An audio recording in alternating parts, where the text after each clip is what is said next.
coming from politics, not as a politician, but as a specialist in regulation and public affairs and communications. So I've been a civil servant in Denmark and an advisor. And I came into the geothermal business and the renewable energy business because INNARGI, the company I work for, wanted to do large-scale geothermal projects for district heating, and we needed to change the regulation in Denmark, and then I joined. I think you need to realize that if you come with a background in law and communication, you need to understand some part of the technical stuff. You need to learn about the subsurface, about drilling, about district heating if you want to be relevant.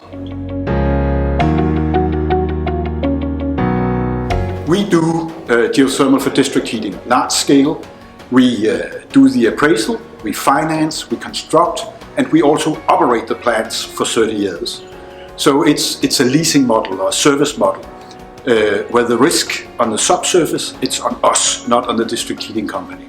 And I think there's a huge potential because there's a lot of district heating companies that needs to phase out coal and gas and biomass and find renewable baseload. But they are afraid of the risk coming from the subsurface, and we are ready to carry that, and therefore I think there's a huge potential. I see that there's a strong collaboration coming up between municipalities, district heating companies, often owned by municipalities or consumers, and then geothermal companies who have the expertise and the knowledge and the portfolio strategy approach that allows them for taking the risk on the subsurface.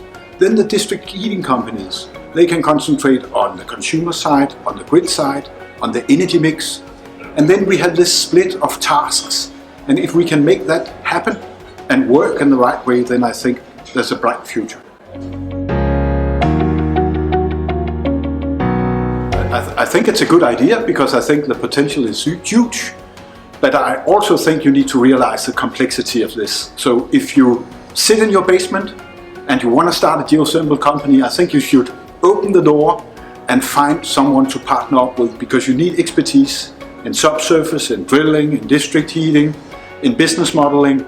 So it's not for typical small-scale startups. You simply need to reach out and do it together with people who carry these competences. How to do that? I think you could tap in to already existing businesses in the oil and gas sector, or I think you could have a starting point from the district heating side. But I think you need more than just a one-man or two-man shop if you want to do geothermal, because it's a fantastic good idea. There's a huge renewable source, but it's also a complex business.